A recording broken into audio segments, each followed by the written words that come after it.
So welcome, everyone. I'm glad we're starting to get back in the habit of Rollins Grand Rounds. This is the second one. We'll do this every month, except in the summer. And to remind you of the purpose of Grand Rounds, this is for audiences for the whole School of Public Health, really choosing folks who can be relevant to the different departments and work that you all do. And you'll see a lot of the folks this year centered around different aspects of health equity. Today, you're going to hear about a real leader in public health and human rights, in Dr. Chris Beyrer, who is right now the director of the Global Health Institute at Duke University. He's an internationally known epidemiologist in HIV/AIDS and also has done work recently in COVID-19. He's led collaborations literally all over the world related to the epidemiology of HIV and AIDS, prevention and treatment. And I might just say the whole world, but I will list some specific areas of the world. So certainly in Southeast Asia, in Central Asia, in Eastern Europe, what have I forgotten? In Sub-Saharan Africa. Yeah. So, has been, I think, a really authentic and important partner in many of those relationships. Currently, he serves on the advisory board of PEPFAR, which we were just having some discussions around that, but also advises for WHO, advises for the HIV Vaccine Trials Network, also for Physicians for Human Rights. Really well-known scholar, something like over 400 papers. He's been a member of the National Academy of Medicine for a decade and serves on the Committee for Human Rights within the academies, as well as in global health. Not a committee. What is the global health one? It's the board. Board, yeah, the board for global health within the academies. And I think it's worth noting that Chris, before this current role at Duke, was the founding Desmond Tutu Professor for Public Health and Human Rights at the Johns Hopkins Bloomberg School of Public Health, a really important role because it also was about the founding of a Center for Public Health and Human Rights, and he has really dedicated his career to this lens on HIV epidemiology. At Hopkins, he was also an associate director of CFAR and is now involved in the CFAR at Duke, as well as the Center for Global Health. And, give you the little bit of his educational background. He has a medical degree from SUNY Downstate, as well as an MPH from Hopkins. And on a personal note, he and I overlapped for many years in the Department of Epidemiology at Johns Hopkins and was always one of the folks that I really looked up to in many ways. We didn't get to work together because we worked on very different things, but I was just sharing with him, when I became a full professor there, you give a talk that shares your work once you get this, accolade of being a full professor, and people from all over the school come. And there was Chris sitting there smiling at me, like nodding, and it like made my day. So I've always been really grateful for that. And I'm just thrilled to have you here visiting us. So welcome, Dr. Beyrer.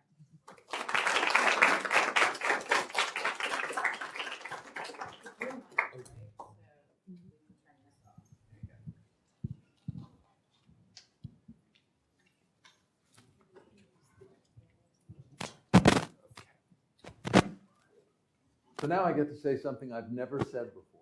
Thank you, Dean Phelan. To my friend Danny. So that is just wonderful, really. Well, it's wonderful to be here and to reconnect with a number of friends and colleagues.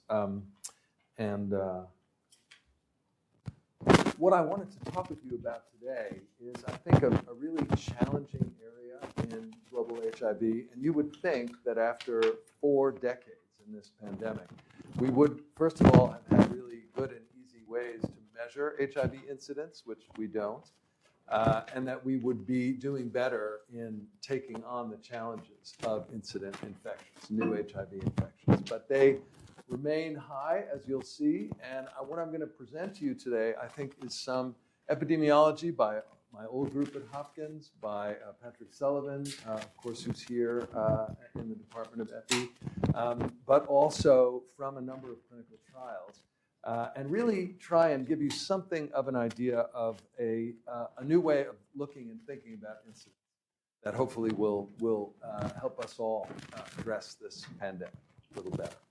So here are my disclosures. Most of this work is funded by the NIH, also some from AMFAR. and from the Tutu professorship at Hopkins that Danny mentioned. And just to start, I often like to begin a talk like this with the take-home messages. So if you pay no attention to the rest of this talk, which I hope nobody does that, but anyway, these are really some of the key take-homes. And the first is you may know that we had 2020 targets for HIV, which we did not meet. Here we are in 2023, and we are not going to make the 2030 targets. And the 2030 targets are supposed to be where we get control of the HIV pandemic as a public health problem. We have not been on track to meet those targets. We didn't meet the last ones. And that's really important to pay attention to because many of our policy friends and donors and funders are thinking that this is a problem that's coming to an end in a mere 7 years. So wait till you see the data and then decide for yourself. The argument that I'm going to make is that the incidence right now is still too high to achieve pandemic control.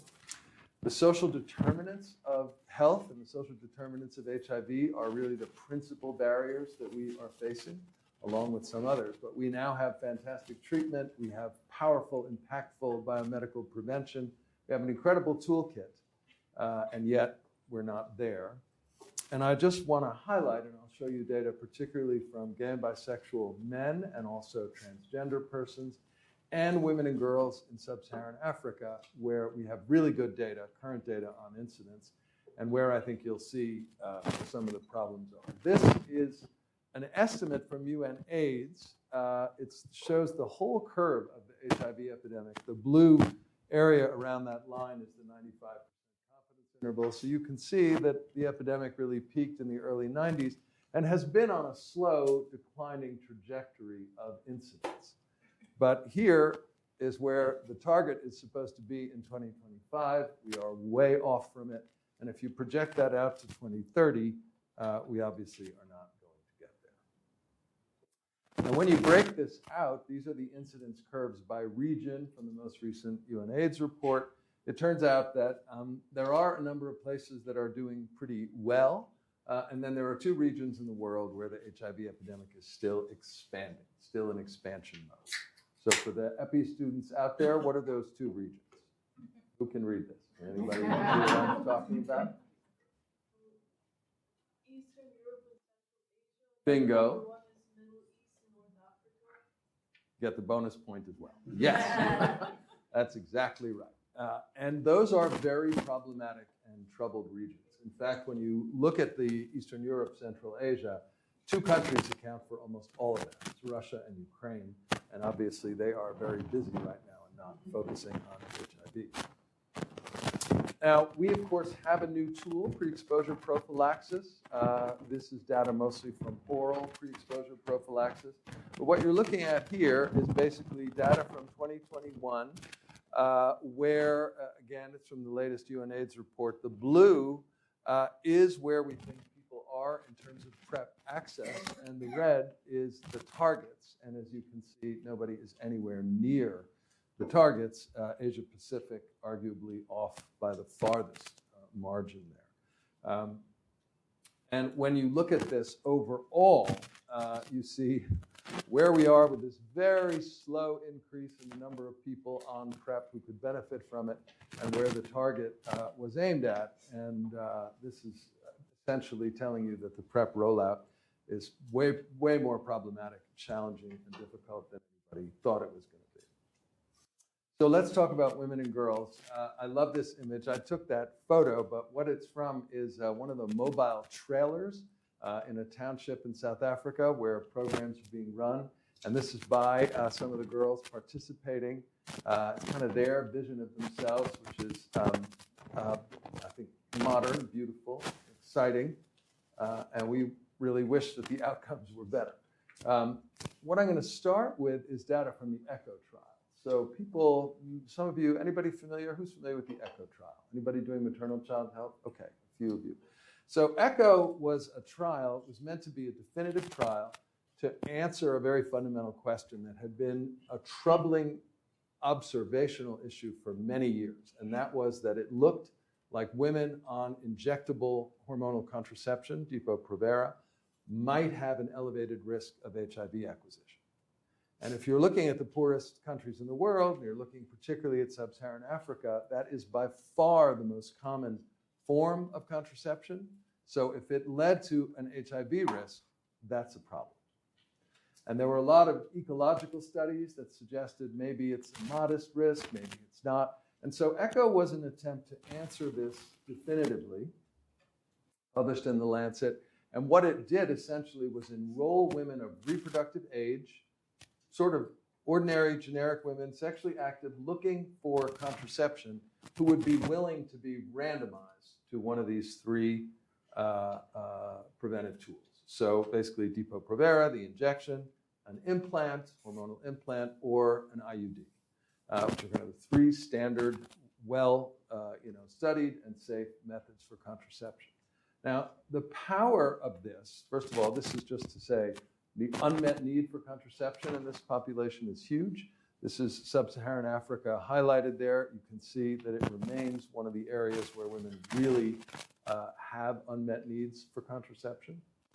But this trial was done in 4 countries, in Kenya, in Zambia, in South Africa, and in Eswatini. And these countries were selected because they have substantial unmet needs for contraception, but also because they have high rates of HIV incidence in adolescent girls and young women. Right? So that's why they're in these sites. And you can see there are multiple research partners. So this is very important. This is what I want to highlight for you, because it is often said when people look at these data, well, clinical trials, they're reaching high-risk people. They're recruiting women at high risk for HIV infection. These actually are the eligibility criteria for the screening. Desire effective contraception, not pregnant, HIV uninfected, 16 to 35 years of age, agree to use the assigned method, reporting not having an injectable, an IUD, or an implant in the previous 6 months, and able to provide written informed consent. Are any of those things a risk factor for HIV acquisition? No. Being a reproductive age woman in these countries, that's the risk. That's all it is. It's geography and age. And the fact that you want contraception. So it means you are sexually active. But nobody would consider any of these people to be in a high-risk category, like somebody who sells or trades sex or who has multiple partners. So this actually is kind of the reproductive age women in these communities looking for contraception. And the very good news from this trial, this wonderful news, everybody know what this kind of a curve is? Kaplan-Meier survival curve, Epi 101, right? And what do you see there? Big separation, or are all those lines kind of converging? So we are happy about this because what it tells you is that Depo-Provera is not, in fact, a risk factor for HIV acquisition. Right? That is the good news. All 3 of these forms of hormonal contraception not associated with an increased risk of HIV infection. So that is really good news. And as you can see, this is quite, I don't know if you can read these numbers at the bottom, but this is a very robust sample. There's more than 2,500 women in each arm. So it really is quite robust. The incidence curve is here along the bottom, and it doesn't look so impressive compared to those other curves. But in fact, here's what the incidence was. Of 7,800 women followed in this trial, almost 400 acquired HIV. These are ordinary, relatively low-risk women. That gives you an annualized incidence of 3.8 per 100 person years. And the confidence interval there is 3.4 to 4.2, which is, again, quite robust. That's because it's a large number. What is the lifetime acquisition probability for these women if that incidence stayed through their reproductive years? Anybody know? Over a third of these women are going to acquire HIV infection if this continues this way. So that is high incidence. And here's what the participants look like. The average age was 23, which is really quite young. 81% not married, and most had previously been pregnant. So, the kind of Disneyland version of African sexuality that women don't have sex until marriage, that is not the case. Important thing to point out. Condom use is very low. STIs were very common, and we have seen, Patrick can talk about this at some length, a golden age of STIs post-COVID. We have a global epidemic of bacterial infections right now. And very few of them, of course, were using PrEP. So this is from the paper, actually, the Lancet paper, in which they discussed this HIV incidence problem and essentially said, what we have to do is have more aggressive HIV and STI prevention and management for African women. That's actually what this study provided. These folks got their bacterial STI screened and treated for free. They got regular HIV testing and counseling. They got free condoms. They got a great package of prevention. So we have to think that absent all of those elements, the incidence actually outside of the cohort could easily be higher. Then, subsequently, and this was really the trial that changed my thinking about this problem, was the most recent HIV vaccine trial in Southern Africa. This was done by two great friends of mine, Glenda Gray and Linda Gale Becker were the PIs. It was done all in South Africa. It's 5,400 HIV uninfected men and women. Again, kind of the same age, 18 to 35. We don't have to even look at the vaccine. I can tell you right now, the outcome of this trial was that this vaccine was, okay, you have to guess. A is worthless, B is unclear, C is efficacy. What do you think? Clear as a bell, worthless. Just so you know. All right. So here's the Kaplan-Meier curve, beautiful Kaplan-Meier curve showing no difference whatsoever between vaccine and placebo. So that was a big disappointment. This was actually a kind of bespoke vaccine that was based on the only successful trial we've had. That was a vaccine in Thailand many years ago. And they basically replicated it with the virus circulating in this same population. So it was a virus that was meant to be exquisitely fit. The vaccine was fit to the virus in the population. There was a lot of enthusiasm for this product. We still are looking for an HIV vaccine. Those of you working on this, you got a long career. But why am I talking about this? Don't even pay attention to the vaccine. What is so striking, and this was stopped actually early for futility just before COVID in January of 2020.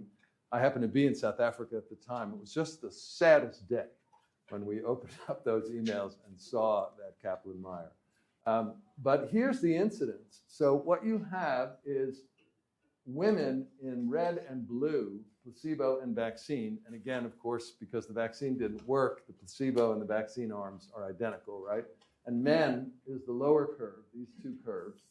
And the incidence in women is, again, over 4. It's even higher than in the previous trial that we just described, okay? And it's the same in the vaccine and in the placebo arms. In men, substantially lower. It's about 1.2 per 100 person years, but there were also fewer men in this trial, many more women. It's hard to enroll men in trials, by the way. So when you have an incidence this high, and remember that these people were also getting, first of all, the men were offered circumcision if they weren't circumcised prior to enrollment, because that is a known efficacious intervention. And then everybody got regular HIV testing, got their bacterial STIs screened and treated, free condoms, regular risk reduction counseling. It's really a robust prevention package. And this is how high the incidence is absent that. So now let's turn our attention to a high-risk population. This is quite a different group, but a substantial part of the epidemic. Of course, the majority of incident infections in the United States, and a very high-risk group in many other places. So this is data from the United States. It really is based on the brilliant work of AIDSview and Patrick Sullivan's county-by-county assessment of HIV burdens in this country. And what you're looking at here is HIV. This is from the Lancet. Patrick and I guest edited this special issue of the Lancet on HIV in the United States for the Biden administration. An extraordinary, the darker the color here is the higher the burden of prevalence. This is prevalence, not incidence. And you can see this really extraordinary concentration of HIV in the South and Southeast. Right? And that has a lot to do with the social determinants of health in this region that we'll talk about in a moment.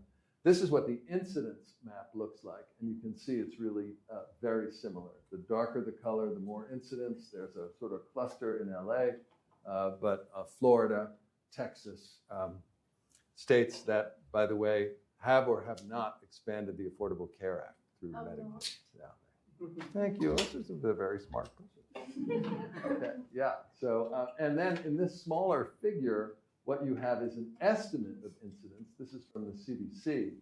And it's really very striking because what you see there is a divergence by race and ethnicity, right? These are all men who have sex with men. The white gay men, gay and bisexual men, having a really nice decline. That is largely attributed to high uptake of PrEP. So this is a population that's actually using PrEP. And more than now, it's over 70% of gay white men with a PrEP indication in this country are on PrEP. And the outcome is just really so impressive. It's a 66% decline over those years. African Americans, flat, and Latino Americans, unfortunately, rising. So a sharp divergence by race ethnicity. And a lot of that is explained, of course, there's no substantial differences in race or risk. We've looked at individual risks. None of that particularly predicts this. What does really differ are these issues around social determinants of health, healthcare, access, and stigma. So there's three here. You're looking at first the proportion of people living in poverty. So that's below the federal poverty line. And you can see, again, that same map. It's incredibly similar, right, to the HIV map, is the poverty map. In the middle is persons living with HIV, diagnosed with HIV. And then this curve is the Gini coefficient. Got any economics, health economics people in the room? What's the Gini coefficient measure? Do you know? Oh, somebody knows. It's a measure of inequity. That's right. It's a measure of income inequality. And the wider the Gini coefficient, basically the more resources are at the top and the less at the bottom. And so again, you can see these very same areas are struggling with the very same issues. This is what it looks like just looking at black versus white gay men in this country. This is up through 2018. But I put this here just to say that we've had some big advances. So this period we had HPTN-052. This is the study in discordant couples that showed that people who were virally suppressed did not transmit to their sexual partners. So that was a big advance. And you can see then we had 2011, 2012, Truvada, the first drug approved for PrEP, successful trial. And then 2014, self-testing, self-test kits, big change. I see Eli is in the room, big wizard of self-testing. And all of those together have had this really impressive impact on declining rates of new infection in white gay men. And as you can see, they have really not budged the epidemic in black gay. And then I want to talk about one more trial before we move on. And this is the most recent vaccine trial that we have had. This is the Mosaico trial. And Mosaico was basically an attempt to try a new vaccine approach using a mosaic vaccine, hence the title. Susan Buckbinder and Jorge Sanchez were the PIs. This hasn't been published yet, but it was presented at CROI, so it will be out shortly. And this was a study that enrolled at-risk cisgender men who have sex with men and trans persons who have sex with men. But it was really in the Americas, a few European sites in the US, but heavily enrolling from Peru, Mexico, and Brazil. The majority actually participants from those countries. And this was just stopped in January, and it was stopped for futility, unfortunately. And here again is another one of our Kaplan-Meier curves. You are now getting familiar. If you weren't familiar with these, you can see immediately this is another vaccine that was what? Yeah, sorry. Dishwater is the word. The official scientific term is dishwater. It had no impact. Now, because it was stopped early, the numbers break out at the very end. because, of course, once you have small numbers, the confidence intervals explode. So you can really basically ignore that part of the curve. But you probably can't see what the incidence is. It's the same in vaccine and placebo, and again, it's over 4 per 100 person years, right? So this group of people, too, has a lifetime acquisition probability of over a third. I want to just spend a moment on this because this breaks it out basically by age group and by region. So, of course, where you see the highest rates of new infection is usually in the youngest people, right? Because all the infections are new. So in that group of 18 to 20-year-olds, the incidence is over 5. That is incredibly high. And then in the 21 to 34-year-olds, it's over 4. And this is really the key number to look at. Latin America, as you can see, it's the majority of enrollees. You could almost take the US and Europe off there. You would still have a robust sample. And the incidence is almost 5, 4.8 per 100 person years. This is in the context of a trial where everyone was offered PrEP. And there was low uptake of PrEP, but the men who wanted PrEP or the trans persons who wanted PrEP were encouraged to take it and stay in the trial. And why is that? Because PrEP adherence over time is not great, and the assessment was that it probably wouldn't have much impact.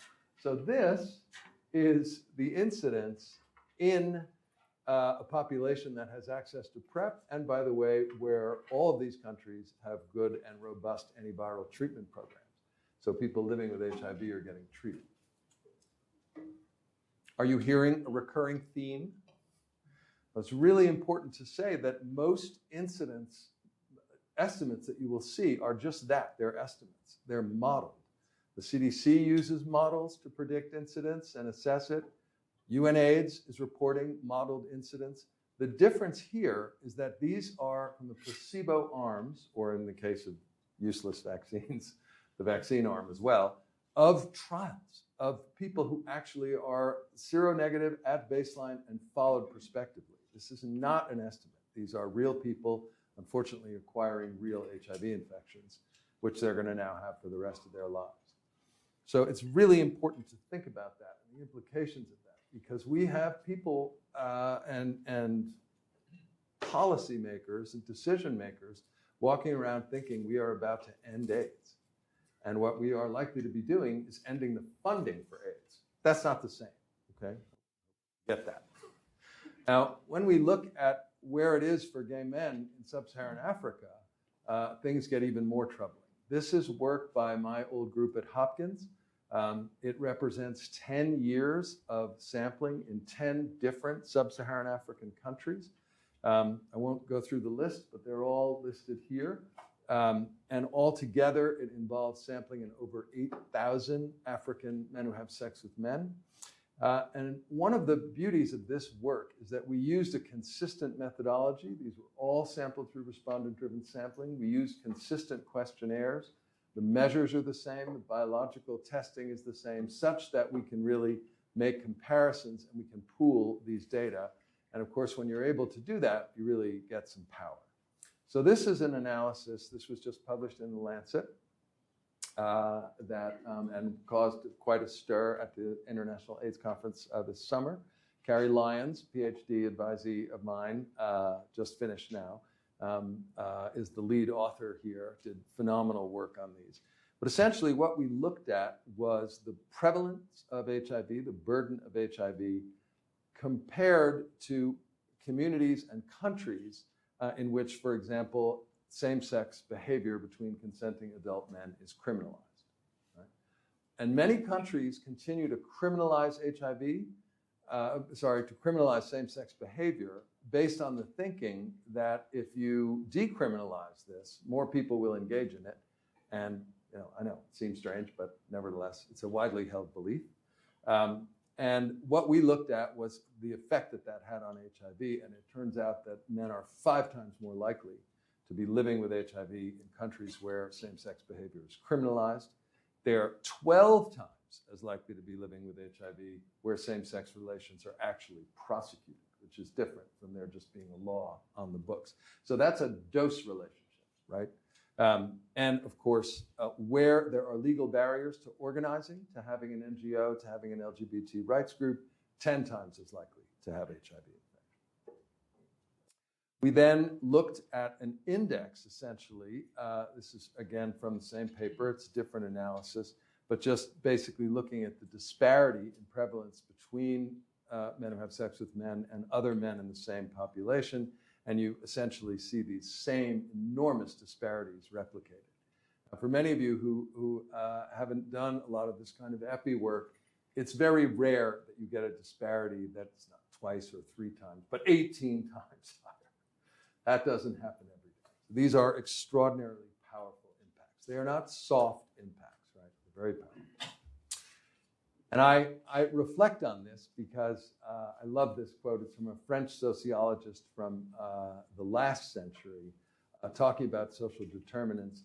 Each nation, by its customs, its laws, its principles of thought, creates for itself a pathology appropriate to itself. Think how profound that is. A society chooses its diseases and shapes its pathological destiny.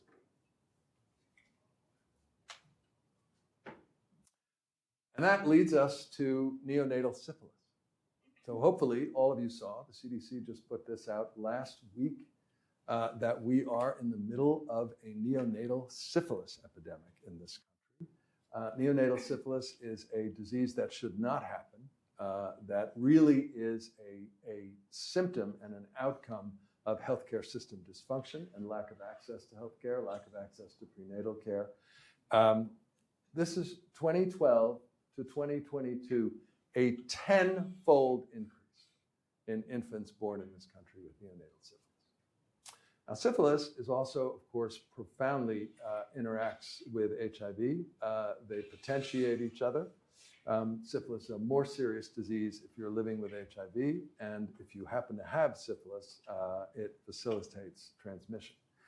So this is really very bad news for the US, but I just raise it because I think if we think about how difficult it is to control HIV and reduce incidence, this is a marker for how we are failing as a society to address something way more simple. So, syphilis is curable. True or false? HIV is curable. Yeah, right? This is a curable disease. And it's curable with an old drug. You ever heard of penicillin? I mean, it's like not rocket science. And it is handled best by simply providing prenatal care, but we are not there. So rather than depress you, we're now going to turn to what are we going to do about some of these problems. And one of the things that we're trying to do is a trial, an HIV prevention trial. I'm a co-chair along with Laron Nelson, colleague of mine at Yale. This is a trial to try and take on the social determinants of health for Black gay men in the US South. So we are squarely going after these social determinants that we have clearly identified, as hopefully you've seen, are one of the reasons why we're not doing well in controlling incidence. The title of this study is Getting to Zero Among Black MSM in the American South, Testing the Efficacy of an Integrated Strategy. And it truly is an integrated strategy. It has 4 components. There's a peer support component, providing peer supporters.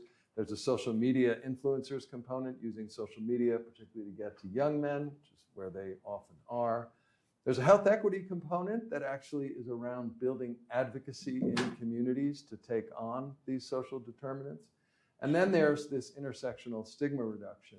And this is in healthcare facilities. And it really is extraordinary. We've worked a lot with people working on intersectional stigma. Laron is a leader in this area. And what do we mean by intersectional stigma? This is the stigma associated, first of all, with anti-Black racism in this country, which of course is predominant in the South, as we know. Secondly, it's the stigma associated with being a gay man, a bisexual man, or a man who has sex with other men. And thirdly, it's the stigma associated with HIV, which continues, unfortunately, to be a persistent social factor. So that's what we're taking on. It is meant to work together in synergistic fashion. This is the pilot that we just completed last fall for these data, for this trial. We used a new tool. I've never used it before, starfish sampling, which combines venue time sampling and respondent-driven sampling. And we did this in 4 southern cities that all have extreme health disparities for Black gay men, very high rates of infection. This was Houston and Dallas, Texas, Greenville, South Carolina, and Montgomery, Alabama. All, of course, united, unfortunately, by not having expanded the ACA. We enrolled very quickly. The starfish sampling did really well. And what we found was that the majority of these men, more men than not, were living with HIV infection. So the prevalence actually is 47% infected, 46% not really a significant difference there. And this actually is validation in some ways of a CDC estimate that many of you will know, which was put out a couple of years ago, and it was very controversial, that the lifetime acquisition probability for a Black gay man in this country was 50%. Half of them would become HIV infected given the current rates, and that is exactly what we found. So that's the challenge. We're going to try and take that on.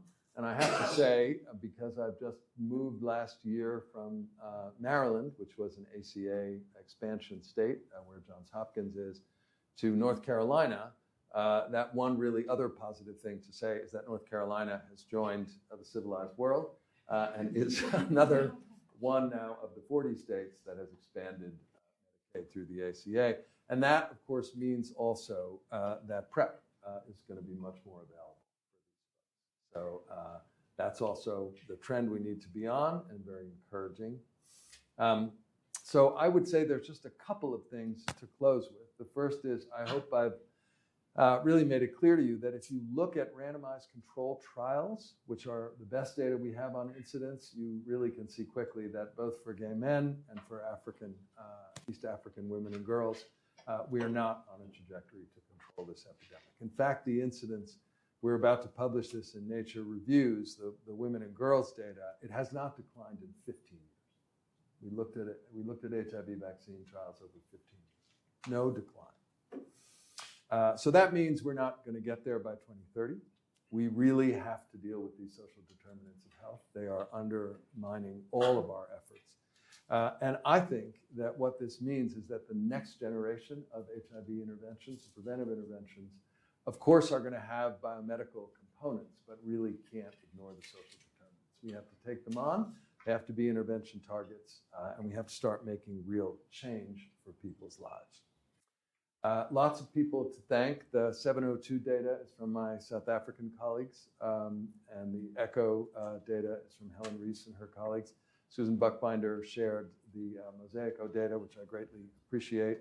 My group at Hopkins, some folks at Duke, and of course UNAIDS for their opening slides.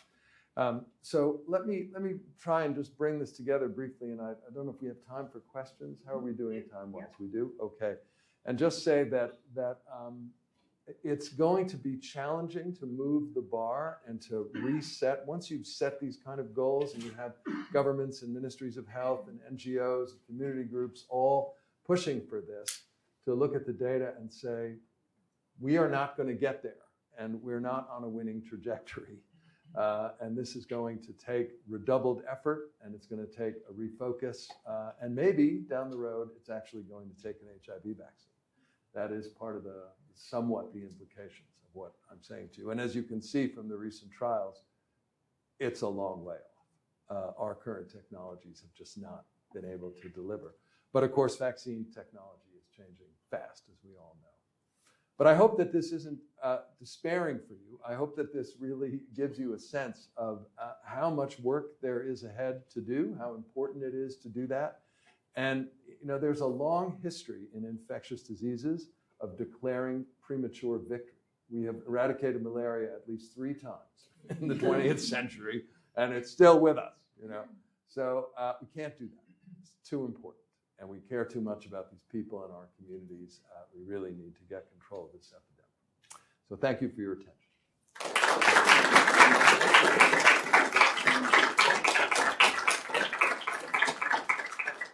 Thank you so much. Let's start with questions in the room, and then Allie will monitor us online as well. Oh, please.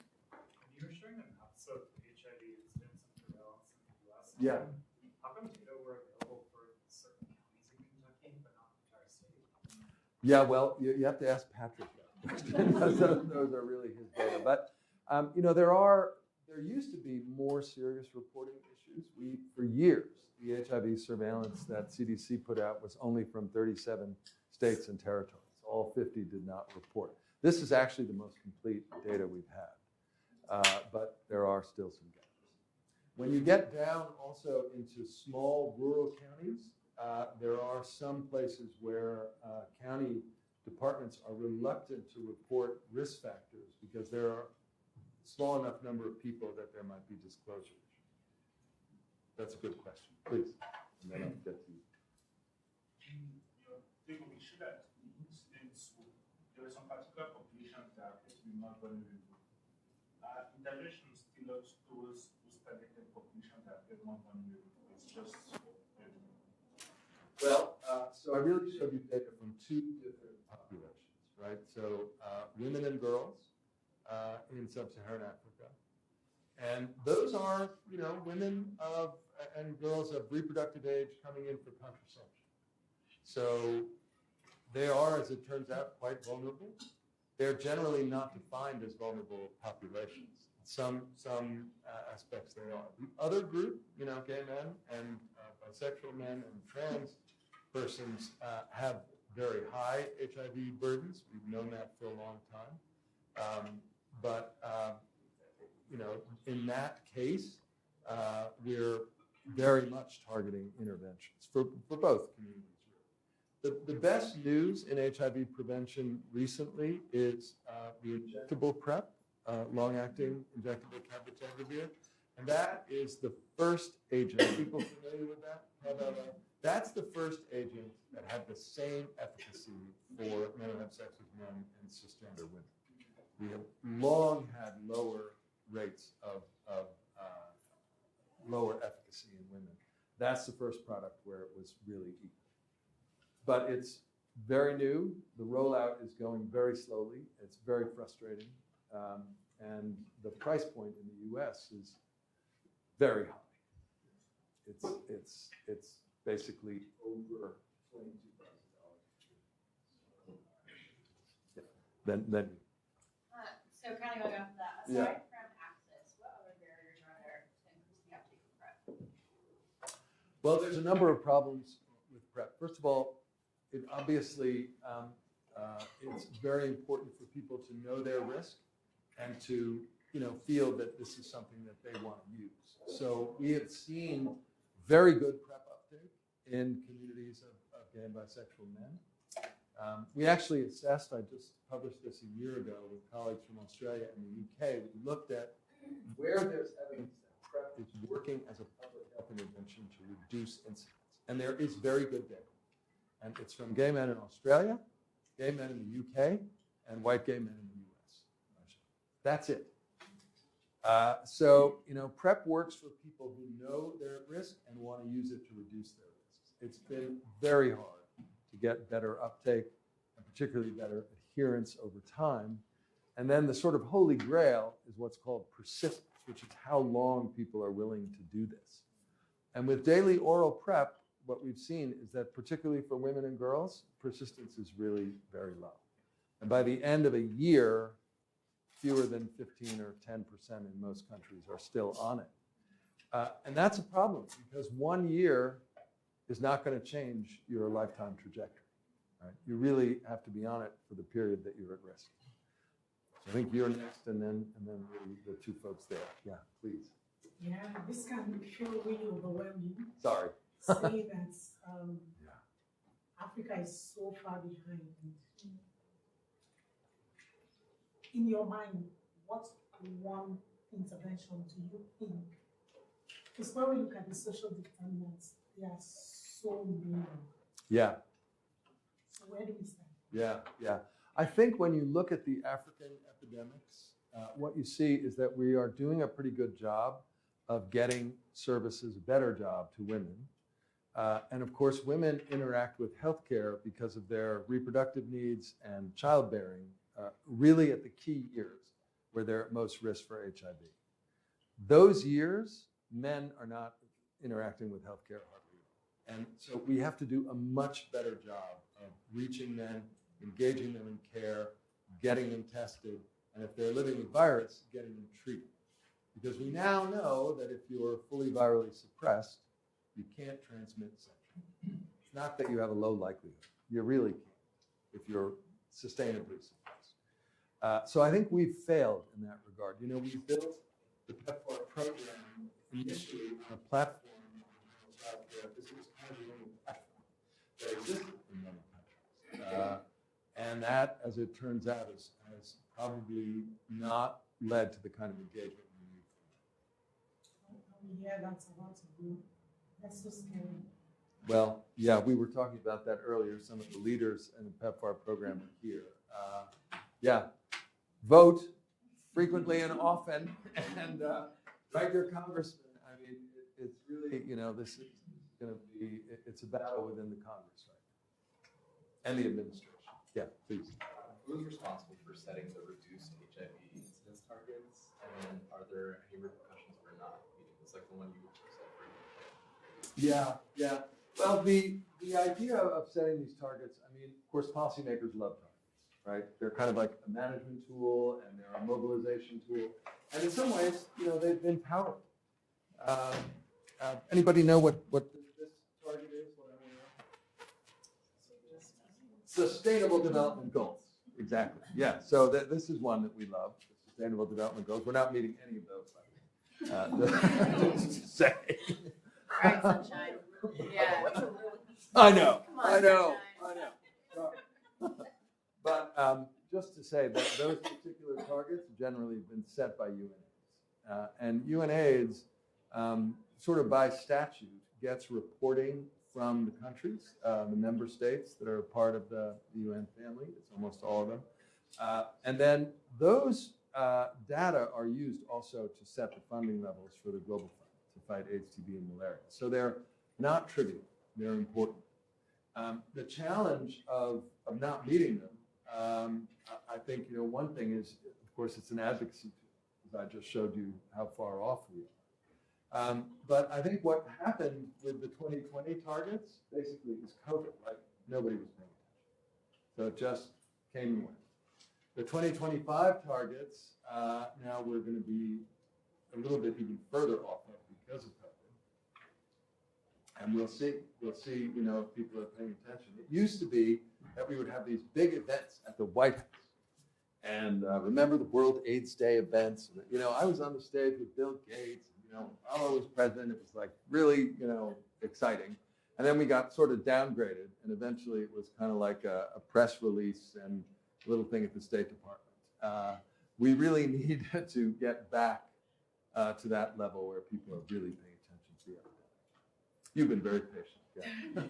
So considering the rate of PrEP uptake in African countries, I'm Yeah. Nigerian, so this is kind of a little bit more personal for me. Yeah. Would community health workers be able to work in partnership with medical staff and to monitor that uptake or spread awareness? And Yeah. I Yeah. think community health workers have been used in other ways, but I feel like because of the stigma and miseducation or misinformation of HIV and PrEP, do you think that would be an effective way? Yeah, they've been employed in a lot of the country programs, particularly community health workers, but also vis-a-vis PrEP peer health workers, right? So other folks who are using the intervention or using some form of HIV prevention. So I think that's a yes. Nigeria is challenging in some ways because this is a very big population. It's a very young population. It's always had a relatively lower burden than a lot of the other countries and quite diffuse, so it makes it challenging. You have to really do a huge number of services to prevent a relatively small number. But it's a very important question, and I think we're also we've not, I think, harnessed sufficiently and understood how Africa is changing. And for example, I just did an intervention, Patrick was a co-investigator, in Thailand, where we added a social media component to PrEP prevention for young people. It was hugely powerful. Well, Africa's online. Nigeria, is a seriously connected country. So we have to be there. We have to figure that out as well. There's All a lot right. of questions. Yeah. Right? Some of you may have to leave to go to classes at 1. We go until 1, but if you need to leave, feel free to do that, and then we'll keep taking questions for another 4 minutes or so. Okay. Quick. And then you. In the So, back. do you think this hyper we're seeing is a resurgence of the HIV epidemic, or is it just a gap in HIV prevention programming? I'm asking because a couple of years ago there was this conversation about, especially in the context of Africa, there's this new generation that's growing up not under the HIV epidemic, that is past, it's like the old people. Yeah. So I'm curious is this a resurgence, or is this a gap from any type of program? So with the African data, if you look over time, what you see is that the incidence has really been quite steady for the last 15 years. So I don't think it's a resurgence. I think that it's probably underlying, has been going on. We still have this problem, that people tend, particularly men, show up for treatment quite late in disease. And of course, most transmission is early when you yourself are newly infected. So that there's a number of year disconnect there. I think maybe you're the last person. This is regarding both those countries, world regions where incidence rates are still rising, or where access to PrEP is disappointing. You mentioned one factor, which is those countries having laws, active laws which persecute LGBTQ, or which basically are discriminatory, or maybe religious factors. But with those countries, I'm also noticing that they are also conflict zones. Like Russia, Ukraine, that's a conflict zone. Sub-Saharan Africa, Nigeria, Mali, all those regions, they have the terrorism. If those countries are not safe for community healthcare workers or any, no matter what policies we make in DC or Delhi, it will matter, because if people can't be safely sent there, people can't safely work, you won't have either the data, or if there is an intervention that would bound to fail. So what are your comments? Yeah. Well, it's absolutely true in India. Interesting to bring that up, because, for example, the highest 2 prevalence states in all of India are Manipur and Nagaland, and they are conflict zones for decades now. Yeah, there was a lot of work on this some years ago, and it's not straightforward. There are some paradoxes. Sometimes conflict actually doesn't increase transmission because people are kind of trapped and not very mobile. And in other cases, it does. So it really depends probably more on mobility, population mobility and migration than almost anything else. Okay, you're last. Yeah, I had a question about the starfish sampling. Yeah. Like, what qualitative research situations can you apply that? Because it's the first time that I've heard that. Yeah. It's not a qualitative method as such. It was developed, Willie McFarland and his group at UCSF, San Francisco Department of Public Health, they were the first to publish on this. And what they were looking at, what they used it for, was for transgender men, trans male identified people who tend to be, a population that has challenges both seeking healthcare and feeling comfortable in healthcare, and kind of hard to reach, but which are a very networked group. So they thought this would be an approach. And essentially, you use the venue time sampling, it's sort of standard CDC sampling, but then when you identify people at venues and they agree to participate, you give them RDS coupons and ask them to contact other people they know who might benefit. So you're using both tools. And this was the first time the HPTN, NIH Network, had ever used it, and it's the first time I've ever used it. And I have to say, we were thinking specifically because in a number of these cities, like Greenville, South Carolina, it's not an easy place to be a Black gay man. And there are a lot of people who are not open, and there are no venues. There's really very few venues, no gay bars there, clubs, or play. There's just a limited number of ways to find people. So it turned out to really work well. So if you want to read about it, we're working on the baseline paper now, so we'll publish that soon. But Willie McFarland is the guy, and Henry Fisher Raymond. They developed this. Well, thank you so much.